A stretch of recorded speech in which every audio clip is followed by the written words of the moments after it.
नमस्कार दोस्तों। उम्मीद करती हूँ आप सभी बहुत अच्छे होंगे। आज मैं बात करने वाली हूँ भारत के सर्वोच्च नागरिक सम्मान भारत रत्न के बारे में। ये अवार्ड जो है इस साल दिया जा रहा है कर्पूरी ठाकुर को। ठीक है, तो इनका जो अ, अगर हम इनकी बात करें तो ये बहुत ही ज्यादा एक ऐसी पर्सनैलिटी है जिसने दलित, पिछड़े, अति पिछड़े वर्ग, शोषित वर्ग के लिए बहुत सारे कार्य किए हैं।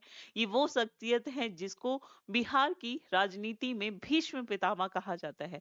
तो आइए बात करते हैं किसके बारे में, कर्पूरी ठाकुर के बारे में।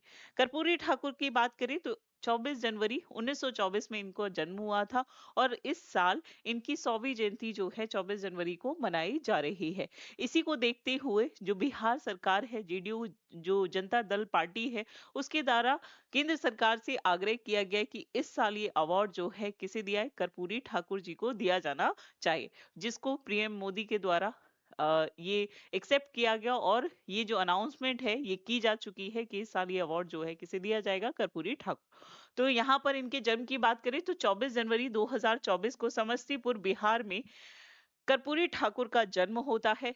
ठीक है, मृत्यु की बात करें 17 फरवरी 1988 में इनकी मृत्यु होती है। इनके पूरे जीवन काल में आप देखेंगे कि ये 2 बार मुख्यमंत्री के तौर पर चुने जाते हैं। पहला 1970 में, जो कि इनका कार्यकाल बहुत ही कम समय का होता है, 163 डेज का रहता है। इसके बाद फिर से ये 1977 में फिर से ये क्या होते हैं, मुख्यमंत्री के तौर पर चुने जाते हैं और दोबारा आप देखोगे कि 2 साल बाद ही ये अपनी राजनीति को छोड़कर सामाजिक कार्यों में उस वर्ग के लिए काम करने लगे जो इनके हृदय के बहुत ही ज्यादा करीब था।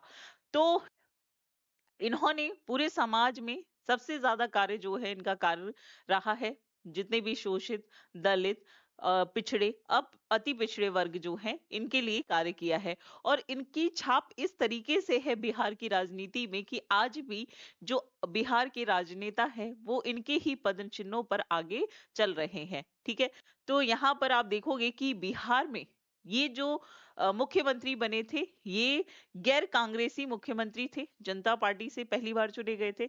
कार्य की बात करें, इन्होंने मुख्यमंत्री के कार्यकाल में क्या किया है, मैट्रिक परीक्षा में अंग्रेजी की जो अनिवार्यता थी उसको समाप्त किया। इसके अलावा जितने भी सरकारी विभाग थे वहां पर हिंदी में दस्तावेजों को अनिवार्य किया। मैंने आपको बताया कि पिछड़े, अति पिछड़े वर्ग, जो शोषित वर्ग था, उसके सुधार में इन्होंने आमूल चूल परिवर्तन किए हैं।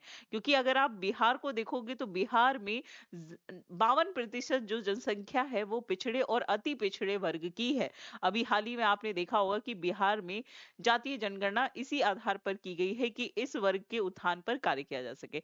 तो कर्पूरी ठाकुर जो है उन्होंने उस समय से ही इस पूरे समाज के वर्ग में अपना पूरा जीवन काल दिया है और राजनीति में रहते हुए भी इन्होंने अपना पूरा कार्य जो है किसके लिए किया है, पिछड़े और अति पिछड़े वर्ग के लिए किया है। अगर हम कर्पूरी ठाकुर की बात करें तो भारत रत्न पाने वाले ये 5वें व्यक्ति बन गए हैं। अब तक बिहार के 4 और लोगों को भी भारत रत्न से नवाजा जा चुका है। तो आइए उनके बारे में भी बात कर लेते हैं, कौन कौन वो व्यक्ति हैं। अगर हम बात करें तो अब तक 5 लोगों को दिया जा चुका है। सबसे पहले आप देखेंगे कि पहले व्यक्ति कौन थे, डॉक्टर विधान चंद्र राय, जिनको सबसे पहला बिहार के व्यक्ति जिनको भारत रत्न से सम्मानित किया गया। दूसरे थे डॉक्टर राजेंद्र प्रसाद, तीसरे है लोकनायक जयप्रकाश नारायण जी, शहनाई वादक बिस्मिल्ला खां और कर्पूरी ठाकुर जो हैं ये 5वें व्यक्ति बन गए हैं। ये वो शख्सियत है जिन्होंने भारत छोड़ो आंदोलन से लेकर 88 तक अपने पूरे जीवन काल में बहुत सारी चीजों को देखा है। अगर आप बात करेंगे ना इनकी, तो इमरजेंसी के टाइम पर, ठीक है, इमरजेंसी के टाइम पर इंदिरा गांधी ने बहुत प्रयास किया कि इनको जेल में बंद किया जा सके, लेकिन ये उसमें भी क्या रहे, वहां पे भी जो इंदिरा गांधी है सफल नहीं रही और इन्होंने अपने राजनीतिक और सामाजिक कार्यों को बड़े तत्परता के साथ आगे बढ़ाते रहे। ठीक है, तो ये जो है काफी ज्यादा इंपॉर्टेंट हो जाता है आपके एग्जाम पॉइंट ऑफ व्यू से। अब बात करें किसकी, भारत रत्न अवार्ड की, तो भारत रत्न अवार्ड जो है ये भारत का सर्वोच्च नागरिक सम्मान है और ये सम्मान जिस व्यक्ति को दिया जाता है उसको अवार्ड के तौर पर क्या दिया जाता है, ये पीपल का पत्ता, ये पत्ता कोई आम पत्ता नहीं है, बहुत ही इंपॉर्टेंट है। ये अवार्ड अगर आप देखेंगे तो ये पीपल के पत्ते की आकृति का ये अवार्ड है, जो कि तावे का बना होता है और इसमें बीच में आप देखेंगे तो प्लेटिनम का सूर्य बना हुआ है और नीचे यहाँ पर लिखा हुआ है हिंदी में भारत रत्न। इसके पीछे अगर आप देखोगे तो इसमें अशोक स्तंभ है और नीचे लिखा हुआ है सत्यमेव जयते।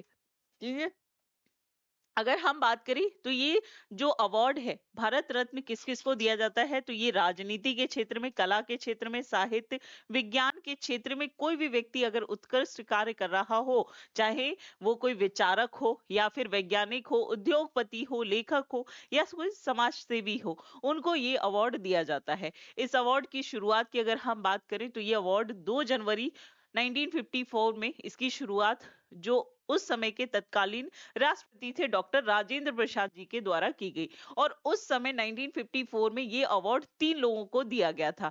ये 3 लोग कौन थे, तो 3 लोगों में आपके दूसरे राष्ट्रपति जो एस राधाकृष्णन जी थे उनको दिया गया, भौतिक वैज्ञानिक सीवी रमन जी को दिया गया और तीसरे थे आपके स्वतंत्र भारत के पहले गवर्नर जनरल कौन, सी राजगोपालाचारी जी। तो 1954 में यानी 1954 में 3 लोगों को ये अवार्ड जो है दिया गया था। तो यहाँ पर आप देख सकते हैं पहला सम्मान जो है ये आपके राजगोपालाचारी जी को दिया गया, सर्वपल्ली लाला राधाकृष्णन जी को और चंद्रशेखर वेंकट रमन को दिया गया था। ठीक है, इसके बाद अगर हम बात करें तो ये अवार्ड जो है हर साल नहीं दिया जाता है। आखिरी बार ये अवार्ड 2019 में दिया गया था। 3 लोगों को दिया गया था, कौन कौन थे, पहले थे नानाजी देशमुख, इनको समाज कार्य के लिए दिया गया और ये अवार्ड इनको मरणोपरांत प्राप्त हुआ था। दूसरे हैं भूपेन हजारिका, इनको भी मरणोपरांत दिया गया और तीसरे व्यक्ति थे पूर्व राष्ट्रपति प्रणब मुखर्जी। ठीक है, तो अब तक जो है ये अवार्ड कुल 48 लोगों को दिया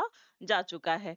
तो ये इंपॉर्टेंट है आपके एग्जाम पॉइंट ऑफ व्यू से, इसको जरूर से देख लीजिएगा और ये सेशन जो है आपके लिए काफी महत्वपूर्ण है, इसको लाइक और शेयर करना ना भूलें। Thank you.